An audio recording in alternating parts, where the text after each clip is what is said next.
नमस्कार, जोहार। अब देख रहे हैं न्यूज इंडिया 44 में आपका स्वागत है। आपको बता दें कि झारखंड में सीरम टोली फ्लाईओवर रैंप को लेकर काफी विवाद में है।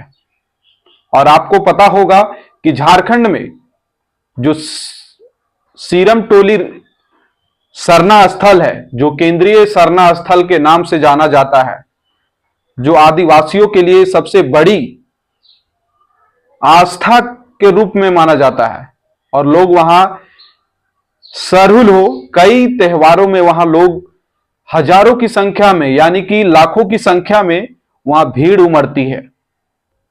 लेकिन आपको पता होगा कि झारखंड सरकार के द्वारा जो सीरम टोली सरना स्थल के पास रैंप उतारा गया है, इसको लेकर के झारखंड के आदिवासियों में काफी आक्रोश देखा गया था। और कई बार तो झारखंड रांची को बंद का आह्वान किया गया था, जिसमें रांची बंद सफल भी हुआ था। और कई आदिवासी संगठन के द्वारा कई आदिवासी विधायकों को पुतला दहन किया गया था। झारखंड के मुख्यमंत्री हेमंत सोरेन की पुतला दहन किया गया था।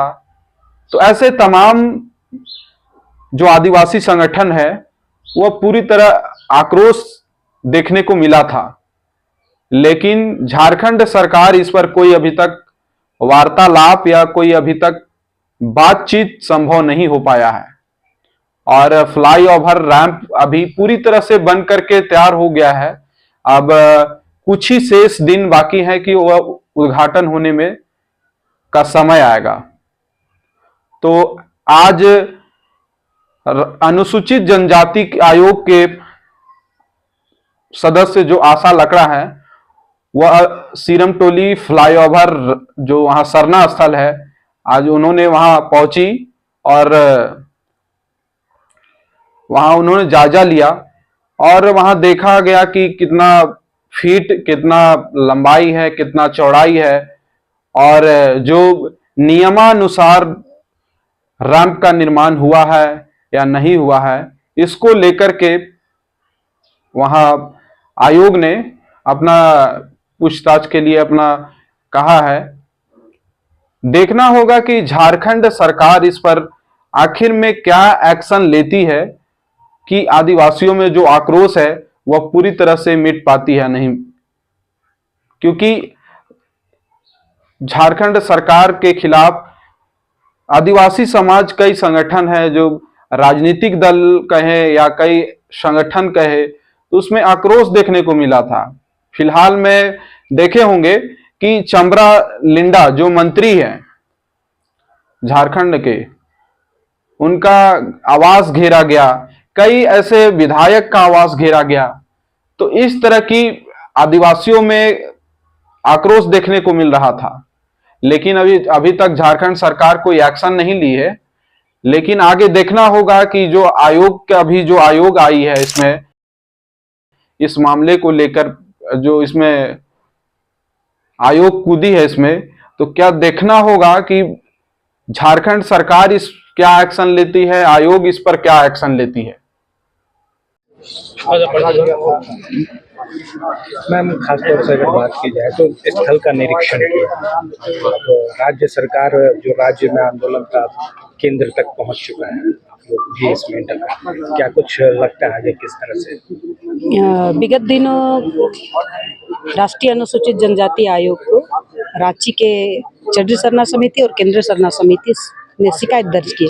उन शिकायत के अनुसार हमने सरकार को भी नोटिस भेजे थे और उनका पूरा रिपोर्ट भी मांगे हैं। और आज जिस तरह से हम लोग ने लेटर लिखने के बाद में अपने राष्ट्रीय अध्यक्ष सहित हमारी पूरी टीम चिंता जाहिर किए कि आप यहाँ जाएंगे, आदिवासी समाज का अगुआ जो सरना समिति अलग अलग तरीके से बने हैं, अलग अलग एरिया के बने हैं, उनके साथ मीटिंग, फिर स्थल निरीक्षण, 3:30 बजे राज्य सरकार के साथ बैठक होना था, लेकिन किसी अपरिहार्य कारण बता करके राज्य सरकार ने कल बताया कि ये बैठक आज नहीं हो पाएंगी, हमें 2-3 दिनों का समय दिया जाए ताकि हम आगे बैठक कर पाएंगे। तो उनको हमने समय भी दिया है और अपने समाज के साथ जो अनुसूचित जनजाति के अलग-अलग सरना समिति, पढ़ा समिति और अन्य समिति, केंद्रीय सरना समिति, ऐसे तमाम समिति के साथ में बैठक किया, सबका बात भी लेकर सुन करके आए हैं और अब विजिट कर रहे हैं स्थल निरीक्षण। अभी आप देख रहे होंगे कि हम सिरमटोली सरना स्थल पर हैं, आप सामने देख सकते हैं कि जिस तरह से रैंप उतारा गया है।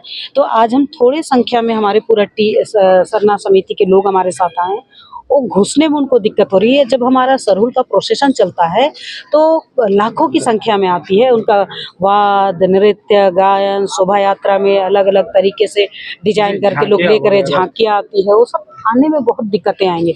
लोग यहाँ तक आते हैं और वापस जाते हैं, यहाँ परिक्रमा करते हैं, पूजा करते हैं, सरना माँ से दुहाई करते हैं कि अपना समाज बचा रहे, अपना परिवार बचा रहे, अपना संस्कृति बची रहे, इसका गुहार करते हैं। बरसात अच्छा हो, खेती बाड़ी अच्छा हो, जीवन यापन अच्छा हो पाए, इसके लिए प्रार्थना करते हैं। लेकिन जब उनका रैंप उतार करके ये आदिवासी स्थल का संरक्षण, यानी कि जो हमारा सांस्कृतिक धरोहर उसी पर कुठाराघात किया गया है, ये कहीं ना कहीं एक दिखाई देता है कि जबरदस्ती गलत किया गया है जानबूझ करके। अगर मान लिया आपने जिस तरह से ये योजना प्लानिंग किए होंगे तो यहाँ का स्टेक होल्डर को भी बैठाए होंगे, लेकिन आपने अब पता चला है कि स्टेक होल्डर कोई बैठा नहीं, स्टेक होल्डर आना मने वो उनसे आप विचार ले सकते हैं कि हम कैसा चाहते हैं, क्या बनाना चाहते हैं। तो देख करके भी लगता है कि आदिवासी को क्या समझते हैं लोग, जिन्होंने इस राज्य को बचाने में, जिन्होंने इस राज्य को दिखा करने में महती भूमिका निभाई। चाहे हम भगवान बिरसा मुंडा की बात करेंगे, सिद्धू कान्हू की बात करेंगे, सिंगी देई की बात करेंगे, फूलो झानो की बात करेंगे, वीर बुद्धू की बात करेंगे, या तेलंगा खड़िया की बात करेंगे, जकरा टाना भगत की बात करें, हर लोग ने आंदोलन किया समय समय पर। जिस तरह से समाज के सांस्कृतिक धरोहर में, समाज के प्रति किसी तरह का कोई भी कुठाराघात हुआ है, उस समय लोग आंदोलन किए हैं। तो आज का नया पीढ़ी है, लोग चाहते हैं नए तरीके से हो, देश दुनिया सबने देखा है, हमारा समाज बचेगा, हमारा जो पहचान है हमारा सरना स्थल से, तो पहचान ही मिट जाएगा तो आदिवासी रहेंगे कहाँ। तो इन्होंने जो शिकायत दिए हैं वो सामने आयोग ने संज्ञान में लिया है और आज हम स्थल निरीक्षण किए हैं। आज ही हम सरकार को लेटर भी भेज रहे हैं और हमारा जो कानून में जो प्रावधान है 10(8) में, उसमें लिखा स्पष्ट है कि अगर आयोग किसी तरह का अन्वेषण करता है, किसी तरह का वहाँ जांच करता है, तो उन जांच को ध्यान में रखते हुए आयोग की सरकार किसी तरह का आगे का कोई ना निर्माण, ना उद्घाटन, किसी तरह का कोई काम नहीं कर सकते जब तक ये जांच आयोग कर रही है।